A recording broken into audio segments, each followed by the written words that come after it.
If you've been successful, you didn't get there on your own.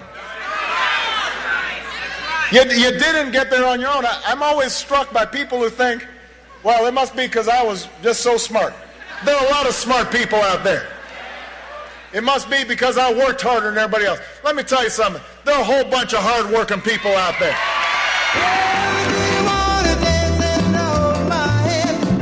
Well, here we go with round two of the naked Marxist exhibiting himself under the stress of the campaign. Welcome to the Savage Nation.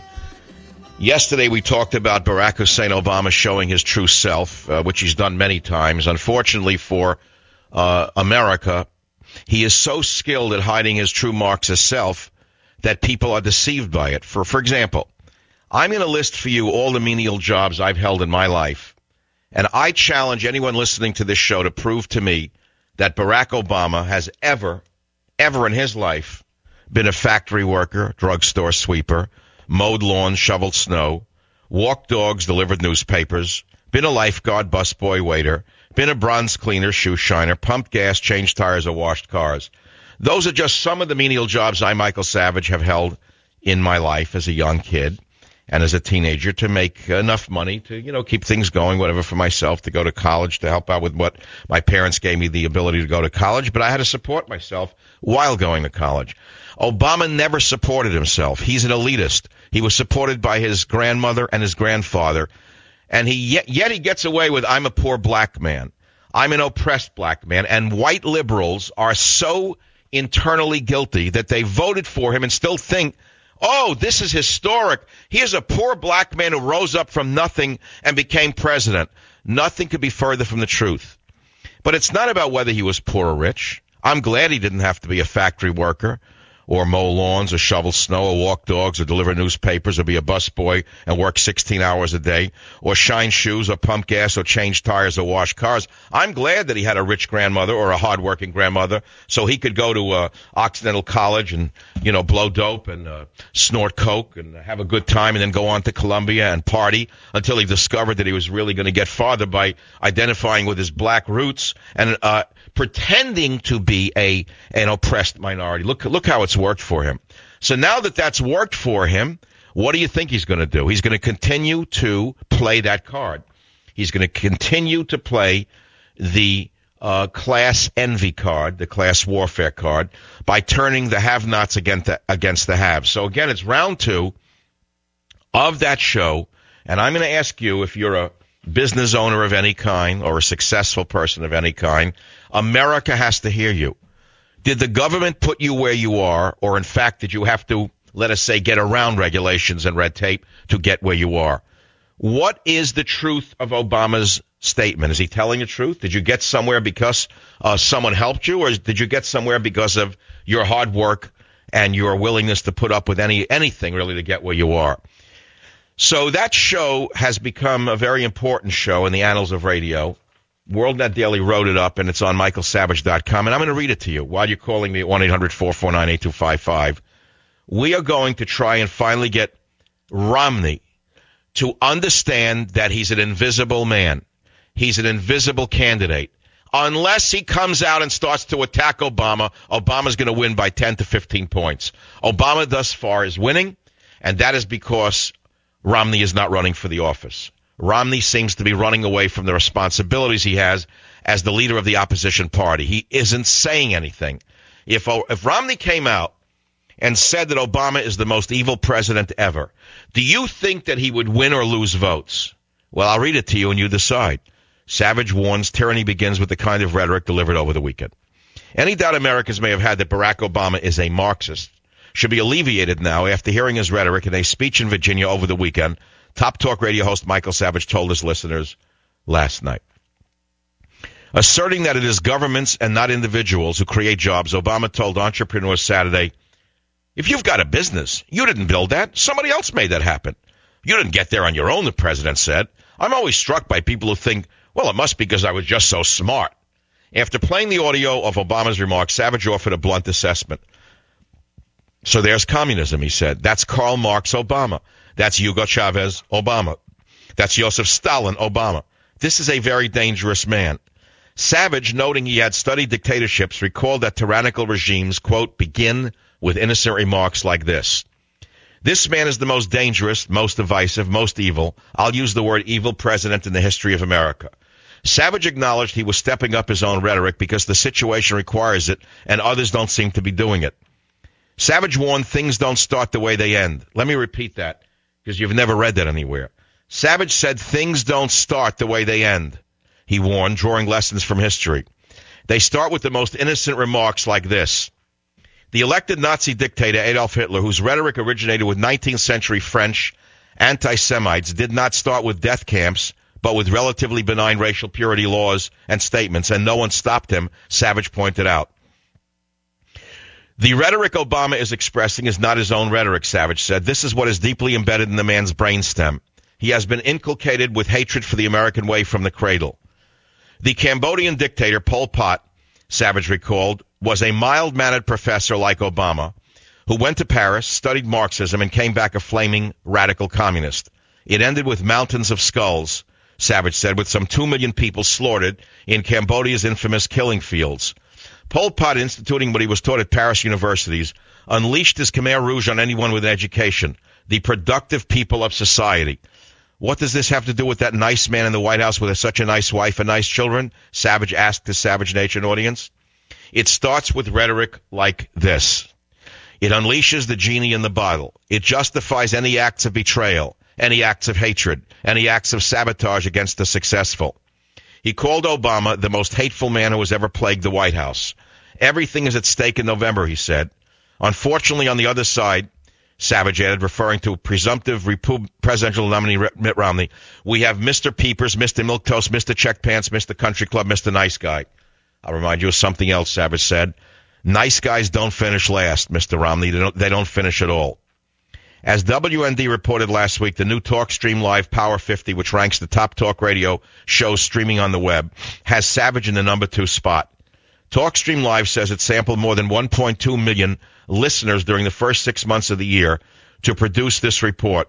The 50 most influential talk show hosts on the Internet and on mobile devices. We're proud to report that Savage is number 2, said this site. These are the most listened to talk show hosts in the world. Question. Do you agree with me or disagree with me? 1-800-449-8255, michaelsavage.com. Do you agree with me or you disagree with me? Or would you rather talk about Obama's statement that you didn't get there on your own? Somebody put you there. 1-800-449-8255. I'll be right back to take your calls on the Savage Nation. Savage.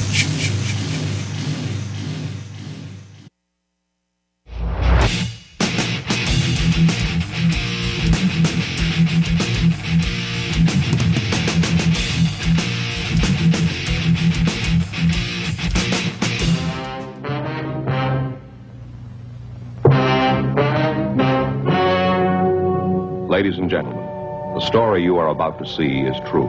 The names have been changed to protect the innocent. If you've been successful, you didn't get there on your own. You didn't get there on your own. I'm always struck by people who think, well, it must be because I was just so smart. There are a lot of smart people out there. It must be because I worked harder than everybody else. Let me tell you something. There are a whole bunch of hard-working people out there. I challenge anyone listening to this show to prove to me that he's ever mowed a lawn, shoveled snow, walked a dog, been a lifeguard, busboy, waiter, shoe shiner, pumped gas, changed tires, washed cars, swept drugstores, or worked in a factory, because I've done all of those things and no one ever gave me anything. I've worked for everything I have. Obama is a very lucky man. He had very hardworking grandparents who loved him deeply. They greased the skids for him. He never worked in a factory, never mowed a lawn, never shoveled snow in Hawaii. Of course, it doesn't snow. I don't think he's ever delivered the Honolulu Advertiser, so far as I know. He wasn't a newsboy. I don't think he's ever worked at a pool as a lifeguard. I don't think he ever worked in the Catskill Mountains as a busboy or a waiter. I don't think he's ever pumped gas, changed tires, or washed cars to make money to go to Occidental College so he can buy a little more of the fun substances with his Pakistani friends. The fact of the matter is this man is the greatest phony in the history of the presidency, and he gets away with it with a little help from his friends in the media, as the Beatles would tell you. The phone number is 1-800-449-8255. I've challenged you, and not one person has called this show to prove that Obama's done any of those things, while I have. But the question for the American people today is really very straightforward. It's something that needs to be trumpeted around the universe. Has the government put you where you are? Or did you get where you are through your brains and your guts? I can show you one story after another of the same children, the same family, same mother and father, same household. One brother becomes a zillionaire. The other brother becomes a drug addict. How do you explain that? Explain that to me. Because there's a difference between some people. And there's a difference between the man or the woman who starts that business on a card table and those they hire. And if those who work for them are jealous or envious or want to get where they are, they don't have to steal the factory from them or file a fraudulent lawsuit with some shyster lawyer from NYU in order to get some money. What they got to do is say to the owner, you know what? I admire you. I'd like to be you, so I'm going to resign. I'm going to start my own business. I wonder if you can help me. See, that's the way it's done. The cheaters don't get anywhere. Well, maybe in the short run they do, but not in the long run, except in the case of Obama. Look how far he got. Look how far he gets putting on this act of being a poor, aggrieved black who has been, oppressed all of his life. Look how far he gets with moronic white liberals. Take a look at this. Speaking of shoveling snow, I got to tell you a snow shoveling story. I almost got dyslexic. I almost said a snow shoveling story. Savage for president, someone just wrote. We have better politics and good meatballs. Symbol shot. Okay. A snow story. I have a friend. He's my attorney, Dan Horowitz. So Dan is Jewish. Dan grew up in Maspeth, Queens, which was a very German, Polish neighborhood, very non-Jewish neighborhood. Dan used to have to go do things like I just talked about, and he used to shovel snow. He said every time he'd go up to a certain woman, Mrs. Ryan, to ask if he could shovel her driveway, she'd say, no, go away. This went on for years. As the years turned and as Dan went to law school, he found out that Mrs. Ryan was actually a Nazi war criminal hiding in Queens, New York, and Maspeth, who was eventually deported back to Germany to face trial for having worked in one of the death camps. So, you see, you can learn, Mr. Obama, even from shoveling snow if you have an open heart and an open mind. You can even learn by shoveling snow. You don't have to resent the people whose snow you shovel. Whose snow you shovel. Yeah, that's right. Whose snow you schnovel.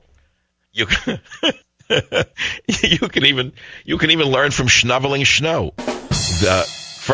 You can learn a lot from doing anything. No, truthfully, if you really have an open mind, open heart, you can learn from anything. And you can even learn that this man is the most evil man in the history of the presidency and the most dangerous. See, if he wins again, he's going to unleash everything that he's been holding back. What he started to do in the beginning was the real Obama. The czars taking over the General Motors, the highways to nowhere, trillions of dollars in money that no one can account for, destroying the U.S. military with the stroke of a pen, wiping out NASA, with the stroke of a pen, destroying our nuclear arsenal. You have a dangerous president, and he gets away with licking ice cream cones and eating mint Girl Scout cookies because of the foolish morons in the media who will suffer just as much as the rest of us will if this Marxist wins a second term. Alibaba and the 40 Thieves.